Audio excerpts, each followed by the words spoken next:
Hello दोस्तों, आज की कहानी की शुरुआत में हम देखेंगे रेजुम बॉल नाम के एक गांव को, जहां पर लोग अल्केमिस्ट नाम की विद्या का प्रयोग करके लोहे से बनी चीजों को सोने का बना लेते थे और वहीं कुछ लोग इस विद्या का प्रयोग करके मरे हुए लोगों को जिंदा भी कर लेते थे। मगर इस सब के पीछे एक राज और भी था कि अगर ये प्रयोग फेल हुआ तो भयंकर तूफान आएगा और वहाँ सबको तबाह कर देगा। और अब हम एडवर्ड और अल्फोंसो नाम के दो भाइयों को देखते हैं जो बहुत ही छोटी उम्र में अल्केमिस्ट सीख रहे थे। वो अपनी लाइब्रेरी की बुक्स की हेल्प से रोज नए नए प्रयोग करते रहते थे और फिर एक दिन उन्होंने एक खिलौना बनाया जिसे दिखाने वो अपनी माँ के पास पहुँचते हैं कि तभी उनकी माँ जमीन पर गिर जाती है और उनकी मौत हो जाती है। वो दोनों भी अपनी माँ की समाधि के पास उदास बैठे थे कि तभी एडवर्ड कहता है कि अल्केमिस्ट के जरिए हम अपनी माँ को जिंदा करेंगे, लेकिन अल्फोंसे कहता है कि ये बहुत खतरनाक है और अगर इसमें कोई गड़बड़ी हुई तो हम क्या करेंगे। लेकिन एडवर्ड उसे मना लेता है। इसके बाद वो सारा सामान लेते हैं जो उस किताब में लिखा था और वो सारा सामान एक जादू गोले के अंदर रख दिया था और अपनी विद्या शुरू की। तभी अचानक उस गोले में एक ऊर्जा पैदा होने लगी और वहाँ एक भयंकर बवंडर आया जिसने सारा घर उखाड़ दिया।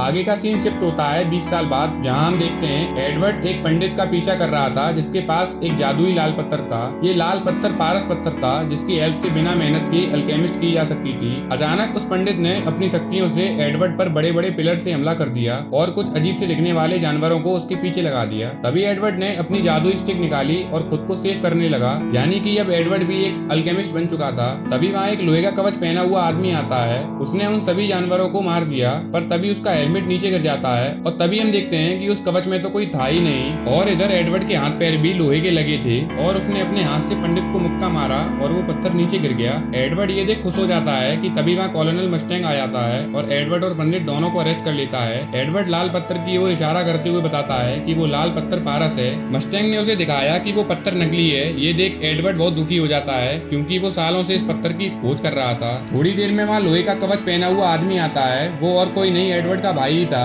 फिर सब मिलिट्री बेस पहुंचते हैं तो कर्नल मस्टैंग ने उन्हें बताया कि पारस पत्थर जैसी कोई चीज नहीं होती। जो पत्थर पंडित के पास था वो शक्तियों से चल रहा था, मगर एडवर्ड को भरोसा नहीं होता। वो जानता था उसे पारस पत्थर जरूर मिलेगा। वो इस पत्थर के जरिए अपने भाई के शरीर और खुद के हाथ पैर वापस लाना चाहता था। वापस आते वक्त एडवर्ड को उसकी चाइल्डहुड फ्रेंड विंड्री मिल जाती है। जब उसे एडवर्ड की कहानी का पता लगता है तो वो भी उसकी हेल्प करने के लिए रेडी हो जाती है। यहाँ पर पंडित मिलिट्री की रेड से भाग जाता है और एक खुफिया कमरे में जाता है जहाँ 3 जादुई गैंगस्टर उसका वेट कर रहे थे। उनकी लीडर लस के अलावा ग्रुप में एक एनवी नाम की एक लंबी लड़की भी थी जो कि किसी का भी रूप बदल सकती थी, और ग्लटनी नाम का लड़का जो कुछ भी खा सकता था। असल में लस ने ही पंडित को किसी जरूरी काम से भेजा था, पर वो उस काम को पूरा नहीं कर सका, इसलिए लस ने गुस्से में आकर उसे मार दिया और ग्लटनी उस पंडित को खा जाता है। उधर एडवर्ड रात को सोने की कोशिश कर रहा था, तभी उसे 20 साल पुरानी घटना याद आती है जब उसका एक्सपेरिमेंट असफल हो जाता है। तब एडवर्ड को सच के दरवाजे पर लाया गया जहाँ ब्रह्मांड का सारा ज्ञान छुपा हुआ था। तभी वहाँ का दरवाजा खुला और एक अजीब सी चीज उसे खींचकर अंदर ले जाती है।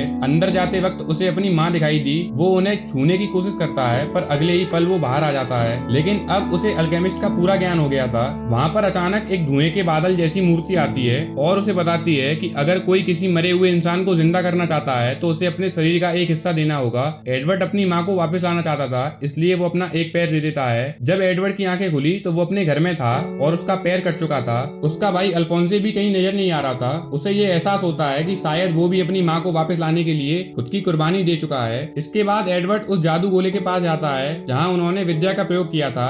वहाँ एक धुएं के जैसी परछाई थी जो उनकी माँ तो नहीं थी। तब गुस्से में वो एक लोहे के कवच से टकराया और अपने भाई को वापस जिंदा करने के लिए पूजा करने लगा और फिर से सच के दरवाजे के सामने पहुंच गया। इस बार उसे अपने भाई को जिंदा करना था, इसलिए उसने अपना एक हाथ दे दिया। जब उसकी आंख खुली तो उसने देखा कि अल्फोंसे जिंदा हो गया था। उसका शरीर नहीं था, वो एक लोहे के कवच वाला सैनिक लग रहा था। तभी कर्नल मस्टैंग दोनों भाइयों और विंड्री को एक अल्केमिस्ट के पास ले गया क्योंकि उसे उम्मीद थी कि यहाँ उसे कई जानकारी मिल सकती है। वहाँ पर टकर होता है जो कि उन्हें अपनी कई एक्सपेरिमेंट दिखाता है। उसने कई अलग जानवरों को मिलाकर नए अजीब जानवर बनाए थे। तभी एडवर्ड ने टकर को अपनी कहानी सुनाकर कहा कि वो कुछ भी करके पारस पत्थर तक पहुँचना चाहता है। टकर ने उसे बताया कि वो ये तो नहीं जानता कि पारस पत्थर कहाँ मिलेगा, लेकिन वो एडवर्ड की पूरी हेल्प करेगा। और फिर एडवर्ड और विंड्री ट्रेन से दूसरे सिटी जाते हैं। वो वहाँ डॉक्टर मार्को से मिलने गए थे जिसके पास पारस पत्थर की जानकारी थी। जैसे ही वो उसके घर पहुँचते हैं तो मार्को को लगा कि वो लोग बुरे लोग हैं और उसने उन पर गोलियां चला दी। खुद को बचाने के लिए एडवर्ड मार्को को बेहोश कर देता है। वो होश में आने के बाद उन लोगों को बताता है कि वो पारस पत्थर के बारे में ना जाने तो ही बेहतर है। तभी उसे कुछ महसूस हुआ और उसने खिड़की पर गोली चला दी। वहाँ लस उसकी जासूसी कर रही थी। वो उन तीनों की ओर बढ़ने लगी। मार्को उस पर गोलियों से मारता है, पर लस पर गोलियों का असर नहीं हुआ और सबको दीवार से चिपका दिया और मार्को के सीने में चाकू घोंप दिया। लस के जाने के बाद उसने अपनी आखिरी सांसें लेते हुए एडवर्ड को बताया कि पारस पत्थर का सच उसे लेबोरेटरी 5 में मिलेगा। ये एक खुफिया बिल्डिंग थी जिसका इस्तेमाल मिलिट्री किया करती थी। ये बताते ही मार्को की मौत हो जाती है। इसके बाद एडवर्ड सीधा टकर के घर जाता है। वो देखता है कि टकर ने इंसान और कुत्ते को मिलाकर एक जानवर बनाया है। टकर उसे बताता है कि इसके लिए उसने अपनी बेटी और अपने कुत्ते की कुर्बानी दी है। इससे पहले वो जानवर उसने अपनी पत्नी के शरीर के हिस्से के इस्तेमाल करके बनाए थे। ये सुनकर एडवर्ड को गुस्सा आता है। वो टकर को पीटने लगता है। वो उसे मारने ही वाला था, तभी वहाँ अल्फोंसे आकर उसे रोक देता है और टकर को अपनी पत्नी और बेटी के मर्डर केस में जेल में डाल दिया जाता है। इसके बाद एडवर्ड ने कई किताबों में लेबोरेटरी 5 के बारे में जानने की कोशिश की, मगर कई हफ्तों के बाद भी उसे कुछ नहीं मिला। तो मिलिट्री जनरल उसे बताता है कि लेबोरेटरी 5 तो मिलिट्री के स्टेयर रूम का नाम है जिसे अब कोई इस्तेमाल नहीं करता। ये सुनते ही एडवर्ड अपनी टीम के साथ वहाँ जाता है। उधर एक मिलिट्री कैप्टन उन्हें बताता है कि लेबोरेटरी 5 एक जादुई गोला है। यहाँ कोई बहुत बड़ा एक्सपेरिमेंट चल रहा था। जब वो इस सब की खबर अपने ऑफिसर्स को देने की सोचता है, तभी वहाँ लस आ जाती है और उसे रोकती है। वो मुश्किल से बाहर आता है और जनरल को फोन करता है। वहाँ एनवी कर्नल मस्टैंग का भेष बनाकर आ जाती है और कैप्टन का खून कर देती है। वो कर्नल का भेष बनाकर उसे जेल में डालना चाहती थी और उनका प्लान सक्सेसफुल हो जाता है, क्योंकि वहाँ कर्नल का भेष में मर्डर करते हुए उसे कुछ लोग देख लेते हैं और पुलिस को बुला लेते हैं। यहाँ टकर भी जेल से भाग निकलता है और यहाँ एडवर्ड और उसके साथी भी अरेस्ट कर लिए गए थे, क्योंकि वो अक्सर खूनी मस्टैंग के साथ दिखाई देते थे।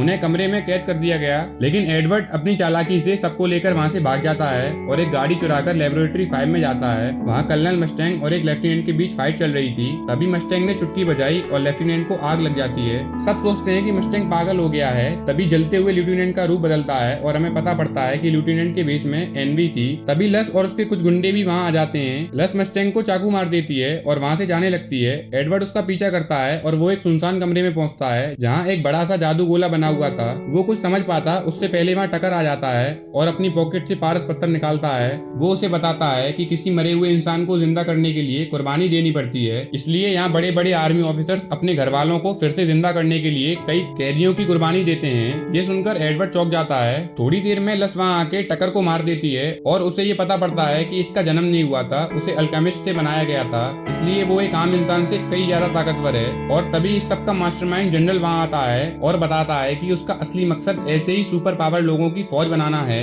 लस उसके ताकतवर योद्धाओं में से एक थी। इसके बाद वो कमरे की लाइट चालू करता है तो छत पर हजारों बेजान रोबोट लटके हुए थे। जनरल ने सारे पारस पत्थर सिलेंडर के जरिए रोबोट तक पहुंचाए। जैसे ही वो रोबोट के सीने तक पहुंचे, सभी रोबोट जिंदा होने लगे। वो अपने बनाए रोबोट्स को देखकर खुश हो गया। वो जैसे ही उनसे मिलने गया, तभी सभी रोबोट ने उसे घेर लिया और नौच के खा गए। तभी कर्नल अल्फोंसे और विंडी भी रूम में आ गए और एडवर्ड के साथ मिलकर रोबोट्स का सामना करने लगे। रोबोट्स की तादाद बहुत बड़ी थी, इसलिए उन्हें लग रहा था कि वो मारे जाएंगे। तभी कर्नल मस्टैंग ने कहा कि अगर रोबोट्स को खत्म करना है तो उनके सिर आपस में टकराने होंगे, जिससे वो सारे रोबोट फट जाएंगे। वो रोबोट्स को मारना शुरू कर देते हैं। रोबोट्स के ज्यादा होने की वजह से वो चालाकी से रूम से बाहर आ जाते हैं। वहाँ उनका सामना लस और उनके गुंडों से होता है। मस्टैंग के घायल होने के बावजूद उसने अपनी शक्तियों को इकट्ठा करके वहाँ आग निकाली, जिसमें एनवाई जलकर मर जाती है। यहाँ कर्नल ने लस पर हमला किया था।